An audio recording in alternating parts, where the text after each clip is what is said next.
रक्षक बने भक्षक। जी हाँ, सिटीजन्स की सेवा करने वाले उतर गए गुंडागर्दी पे। ये हादसा आज मेरी फैमिली में हुआ, मेरे साथ हुआ।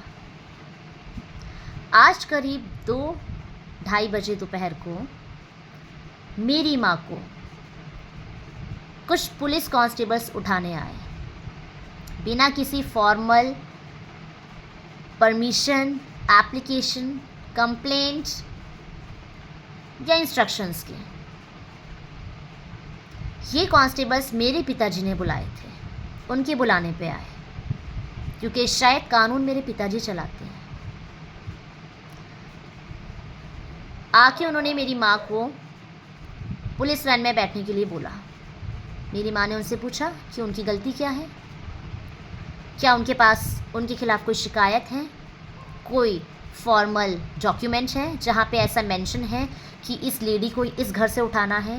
उनके इतने पूछने पे वो जो लेडी कांस्टेबल थी उसने बदतमीज़ी शुरू कर दी मेरी माताजी के साथ। फिर वो ज़बरदस्ती उनको खींचने लगी, ड्रैग करने लगी। मेरी मम्मी ने अपोज किया, कैमरा ऑन किया तो उनके हाथ से उनका फ़ोन छीन लिया गया, जिससे वो कोई सबूत जमा ना कर पाए। और ये सब हुआ है मेरे घर में, सरेआम, दिन दिहाड़े। गुंडे नहीं थे वो लोग, पुलिस थे। किस क्राइम में मेरी माँ को घसीट के वो औरत ले गई ये तो मुझे नहीं पता, बट मैं पता करके रहूँगी। जब मेरी मम्मा ने जाने से रिफ्यूज़ किया, थोड़ा सा रिलेक्टेंट बिहेवियर दिखाया, she started beating my mother brutally. उस कांस्टेबल ने मेरी माँ को बर्बरता से मारना शुरू कर दिया। इस वर्ड पे आप फोकस कीजिएगा, जो भी मुझे सुन रहे हैं। एक होता है मारना, एक होता है बर्बरता से मारना। मैं अपनी माँ के बारे में भी आपको कुछ बताना चाहूँगी। मेरी माँ के पास्ट में फ्यू ईयर्स अगो, 3-4 साल पहले, उन्हें गुलीबेरन सिंड्रोम हो गया था, जीबी, जिसमें इंसान का पूरा ही शरीर पैरालिटिक हो जाता है और वो वेंटिलेटर से ऑलमोस्ट वो मरने ही वाली थी। डॉक्टर्स ने जवाब दिया था, वो किसी तरह बच के आई। बहुत साल लगे उनके शरीर को वापस चलने फिरने में। आज भी उनकी पिल्स चलती हैं और वो सीवियर ऑस्टियोपोरोसिस की पेशेंट है, जहाँ पे डॉक्टर्स ने हमें इतना उनका ध्यान रखने के लिए बोला है कि अगर कभी इनको हेयर लाइन फ्रैक्चर भी हुआ, बाल की बराबर भी अगर इनको फ्रैक्चर हो गया, इनकी कंडीशन इतनी ज़्यादा सीरियस हो सकती है कि अनफॉर्चुनेट सिचुएशंस में डेथ भी हो सकती है। इतनी सीवियर। मेरी मदर की एज मैं आपको बता दूं 59 ईयर्स है और वो 2026 में 60 ईयर्स की पूरी हो जाएंगी। जी हाँ, सीनियर सिटीज़न बन जाएंगी। तो शायद अब कुछ उनको इंसाफ मिल पाएगा। स्टोरी जारी रखते हैं। आज 2-2:30 बजे मेरी माँ का फ़ोन छीन लिया गया। वो मुझे इन्फॉर्म नहीं कर पाई। उनको इतना भी टाइम नहीं दिया गया कि वो सर पे दुपट्टा ओढ़ लेती, पैरों में चप्पल पहन लेती। घसीटते हुए उन्हें बर्बरता से मारते हुए इस तरह मारा उन्हें कि उनके पेट में दर्द हुआ, उनकी सर पे देके मारा, जबकि वो एक न्यूरो की पेशेंट हैं। उनको ऑस्टियोपोरोसिस है। अगर स्कल के जो हमारे स्कल में एक बोन होती है, स्कल जिसे हम कहते हैं, जिसके अंदर ब्रेन होता है, अगर स्कल फ्रैक्चर हो जाता मेरी मदर का, who has given the authority to that constable to hit my mother on head. सर पे तो किसी के भी नहीं मारना अलाउ होता, ये तो बचपन में सिखा दिया जाता है, सर पे मत मारो। शायद उन कांस्टेबल को नहीं बताया गया था, ना ही उनकी पुलिस ट्रेनिंग में। आप किसी भी क्रिमिनल को पकड़ने जाते हैं, वो रिलक्टेंट बिहेवियर शो करेगा। रिलक्टेंट बिहेवियर शो करने में आपको वॉयलेंट कितना होना है, कितना नहीं, ये सब ट्रेनिंग दी जाती है। शायद उनकी मिस हो गई या फिर उन्होंने घूस दे के नौकरी ली, वो तो मैं पता कर ही लूँगी। मैं उनका नाम नहीं पता कर पाई, बट मेरे पास उनका फ़ोटो है, मैं शेयर करूँगी आप लोगों से। मुझे इतना नहीं समझ में आ रहा है कि वो इतनी ओल्ड लेडी जो 59 ईयर्स ओल्ड लेडी है और आप यंग कांस्टेबल हैं, कितना रेजिस्ट कर सकती है वो बीमार औरत आपको, कि आपको उन्हें इतनी बर्बरता से मारना पड़े, कि खून पे लथपथ करना पड़े। उनके फिंगर से इतना ज़्यादा खून आया है। मैं दून हॉस्पिटल में उनका मेडिकल करवा के आई हूँ, उनको टेटनस और पेन किलर्स लगवा के आई हूँ, तब उनका स्टमक पेन ठीक हुआ। एक बूढ़ी औरत को, घर में रहने वाली घरेलू बूढ़ी औरत को इतनी बर्बरता से मारने की क्या ज़रूरत पड़ गई थी।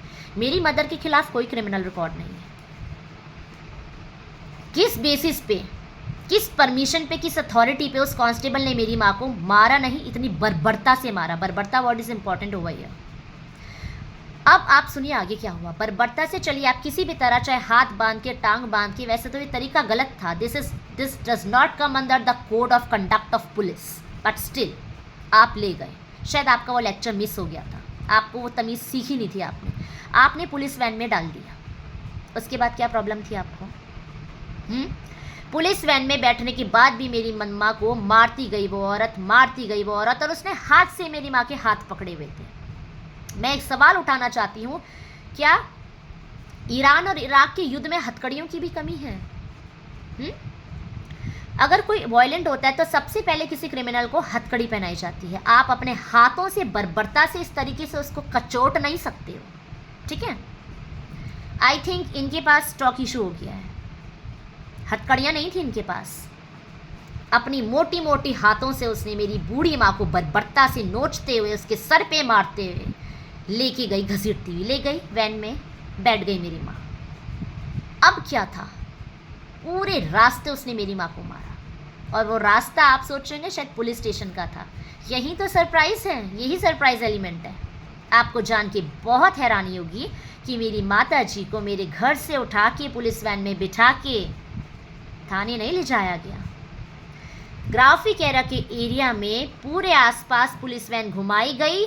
झील जो यहाँ पे क्लेमेंट टाउन झील है उसके आसपास घुमाया गया मेरी माँ को, और जब तक वो वैन चलती रही, ये कम से कम 15 से 20 मिनट चली है सड़क पे वैन, मेरी माँ को फिजिकली, मेंटली, वर्बली असॉल्ट किया गया। जो मेल कांस्टेबल था, he tried to sit on the lap of my mother. शायद उसे अपनी माँ की याद आ रही थी, हमें ये लगा। मेरी माँ की गोद में बैठने की कोशिश करी उसने, हमें लगा शायद माँ को मिस कर रहा है। नहीं, बाद में वो पुलिस कांस्टेबल मेरी माँ की गोद में बैठने के बाद बोला कि मज़ा नहीं आया, तू गे है क्या? तब हमें पता लगा, oh he is trying to attempt to rape my mother. ओ पुलिस कांस्टेबल गाड़ी में बैठ के मेरी माँ को कहती है, तू तो बहुत हराम है, तेरा जन्म क्यों हुआ है, तू क्यों पैदा हुई है, किस घड़ी में तू पैदा हो गई? अरे क्या पुलिस को ये सब राइट्स भी होते हैं? हमारे कॉन्स्टिट्यूशन में ये सब राइट्स भी हैं। ये जब आप किसी क्रिमिनल को लेके जा रहे हैं, उस पर पर्सनल कमेंट्स करना, पैदा क्यों हुई, हराम है, ये इस तरीके की अब्यूजिव लैंग्वेज, इसकी भी अथॉरिटी होती है पुलिस को। हाँ, बिना किसी पेपर वर्क के, बिना किसी फॉर्मल परमिशन के मेरी माता को, जो एक नॉर्मल सी मेरी मम्मा, घर पे रहने वाली गृहिणी औरत, सिंपल सी, जिसका कोई क्रिमिनल रिकॉर्ड नहीं है, इस तरह बर्बरता से दिन दिहाड़े उसके घर से उठा के ले जाया जाता है। उस पुलिस वैन को निर्भया कांड की तरह पूरे में घुमाया जाता है। जब तक वो वैन घूम रही होती है उसमें उसको असॉल्ट करने की कोशिश की जाती है। पुलिस में है ना, रेप नहीं करेंगे, प्रूव हो जाएगा मेडिकल में, इसलिए गंदी तरीके से टच करना, उनके लैप में बैठ जाना। इतना बिलक बिलक के मेरी माँ रोई।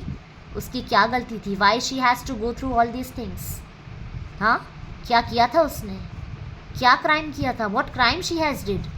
जब मुझे ये खबर पता लगी कि पुलिस मेरी माँ को ले गई, तो ऑब्वियसली बात है, कोई भी इंसान थाने ही जाएगा। मैं थाने गई, मैंने कहा where is my mother, you have bought my mother here. तो थाने वाले कहते हैं हमें नहीं पता, हमारे यहाँ से तो कोई नहीं गया। अच्छा, आपके क्लेमेंट टाउन के थाने के कांस्टेबल्स आपकी परमिशन के बिना आपकी पुलिस की वैन लेके मेरे घर पहुंच गए और आपको पता ही नहीं है?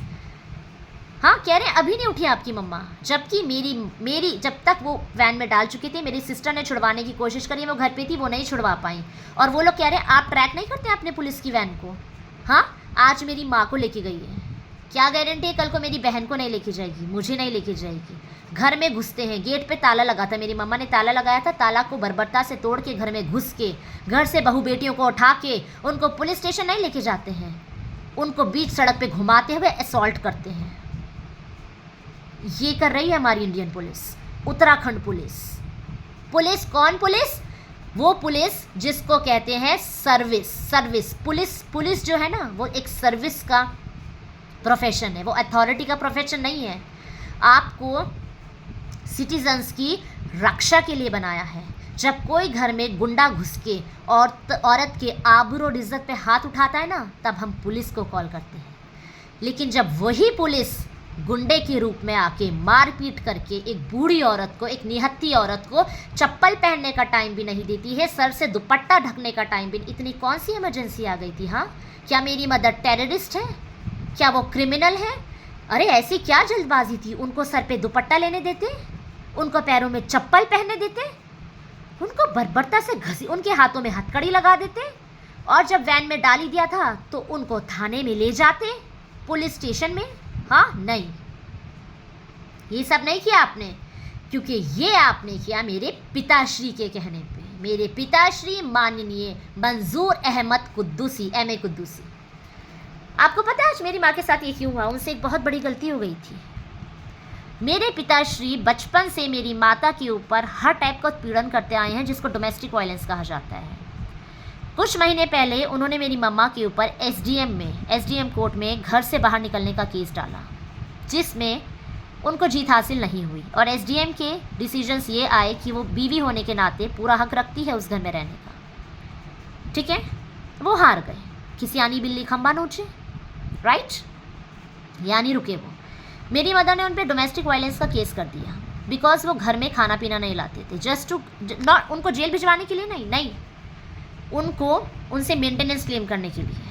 मेरी माँ लास्ट तक रोती रही, बेटा डोमेस्टिक वायलेंस का केस मत करना, मेरे पति को जेल तो नहीं हो जाएगी, मेरे पति को पुलिस मारेगा तो नहीं, मेरे पति को पुलिस मारेगा तो नहीं। ये कहते कहते कहते कहते मेरी माँ ने वो केस बीच में रोक दिया, क्योंकि मेरे पिताजी ने उन पर दबाव बनाया कि तू ये केस वापस ले, नहीं तो मैं तेरा बहुत बुरा हाल करूँगा। डरा के धमका के उससे केस वापस दिलवाया और उसके बाद आज का कांड। मुझे अभी तक समझ में नहीं आ रहा है कि मेरी माँ की गलती क्या थी, और अगर वो क्रिमिनल थी, उन्होंने कुछ ऐसा बहुत बड़ा काम कर दिया था, तो पुलिस उनको थाने क्यों नहीं लेके गई? रोड पे घुमा के, क्लेमेंट टाउन झील की सैर करा के वापस घर पे ले आई। ये कोई नया शुरू किया है ये उत्तराखंड पुलिस ने। तभी मैं सोचूं क्राइम रेट क्यों बढ़ रहा है, क्योंकि उत्तराखंड पुलिस जो है ना, वो घर से औरतों को बिना बात के नंगे सर नंगे पांव उठा के घुमाने में जो बिजी है, इसलिए तो इनके पास टाइम नहीं है क्रिमिनल्स क्या कर रहे हैं वो देखने के लिए। क्रिमिनल्स को तो ये पकड़ नहीं पाते हैं। ये इन्होंने नई सर्विस शुरू करी है, बट मैं इनसे पूछना चाहूँगी, सर्विस की परमिशन है इनके पास? हाँ, या ये बस अपने हिसाब से कर रहे हैं?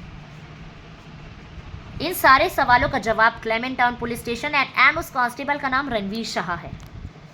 उसकी फ़ोटो आपको मेरे सारे सोशल मीडिया पे मिलेगी। मेरा इस भाषण सुनने के बाद मैं आपको अपना इंट्रोडक्शन दे देती हूँ। My self Najma Quddusi, a social activist and reformer and the owner and CEO of government registered NGO Shubhisha Foundation. You can find it on Google.